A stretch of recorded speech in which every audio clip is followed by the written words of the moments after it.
On s'est déjà tous posé la question, pourquoi est-ce que ce magasin a ouvert ici et pas 50 mètres plus loin? Eh bien, figurez-vous que ce n'est jamais, mais alors jamais un hasard. Derrière cette décision, qui pèse parfois des millions, il y a une science. Aujourd'hui, on va justement plonger dans les coulisses de ce calcul stratégique en s'appuyant sur un excellent guide pratique d'Educform 31. Alors, la grande question, est-ce que tout ça, c'est du flair, une intuition géniale du patron, ou est-ce que c'est le résultat d'un calcul froid, méthodique? C'est un peu le match du jour, l'instinct contre la donnée. Et on va voir ensemble que le gagnant est plutôt clair.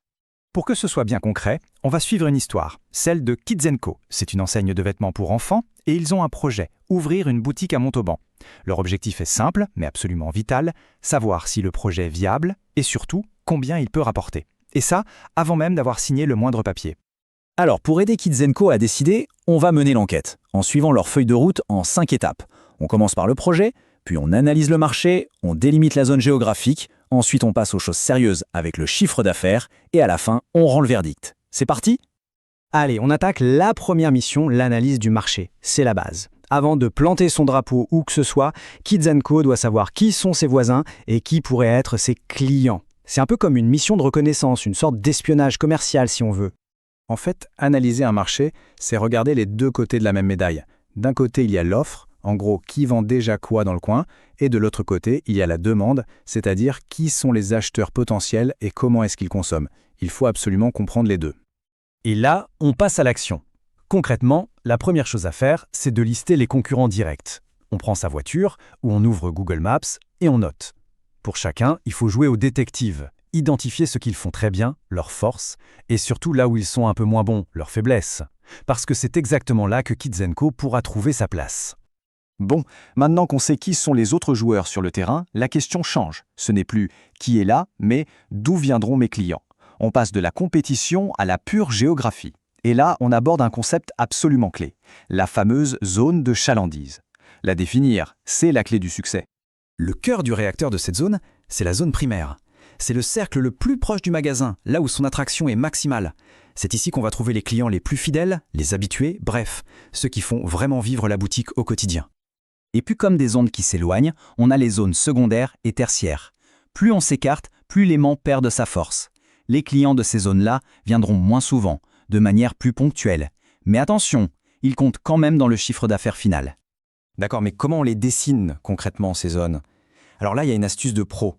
On oublie les kilomètres, ça ne veut rien dire, on raisonne en temps de trajet. C'est la méthode isochrone. Parce que dans la vraie vie, personne ne dit le magasin est à 4 km, on dit j'y suis en 5 minutes.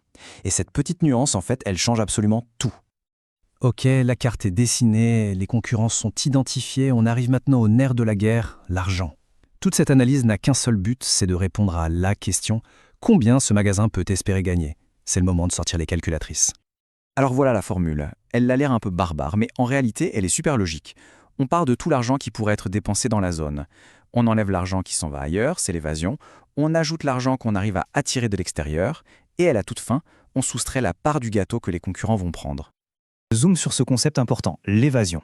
En gros, c'est la part du budget des habitants du coin qui est dépensée en dehors du coin. C'est une fuite d'argent, en quelque sorte. Et comme on le voit bien, plus on habite loin, plus on est tenté d'aller voir ailleurs. Ce taux d'évasion grimpe, et ça, il faut absolument le mesurer pour ne pas avoir de mauvaises surprises. Pour le calcul, c'est une recette en 4 étapes. 1. On compte le nombre de foyers. 2. On ajuste ce chiffre avec les fuites, l'évasion, mais aussi l'attraction. 3. On multiplie par la dépense moyenne annuelle pour avoir le potentiel total. Et 4. L'étape la plus douloureuse, on enlève la part des concurrents.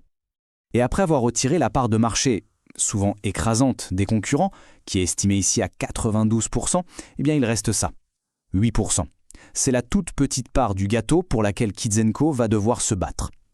Toute cette étude, tous ces calculs nous mènent à ce chiffre. La grande question maintenant, c'est est-ce que 8% du marché, ça suffit pour vivre? Voilà, le chiffre est sur la table, 8%. Tout ce travail d'analyse nous amène à ce moment précis, le moment où il faut trancher. Avec toutes les informations en main, est-ce que le projet Kids & Co obtient le feu vert ou est-ce qu'on appuie sur le frein d'urgence? C'est l'heure du verdict.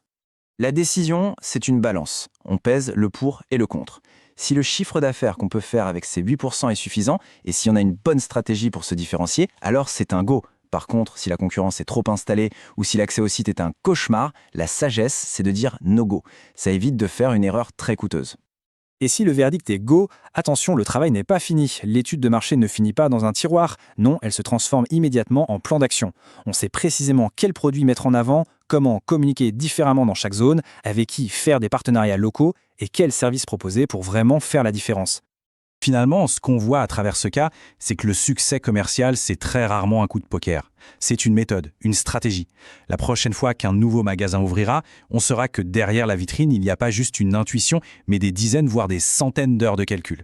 D'ailleurs, si ces stratégies vous intéressent, je vous recommande vraiment de jeter un œil à Educaform 31. C'est la source de cette analyse et de vous y abonner. C'est une mine d'or.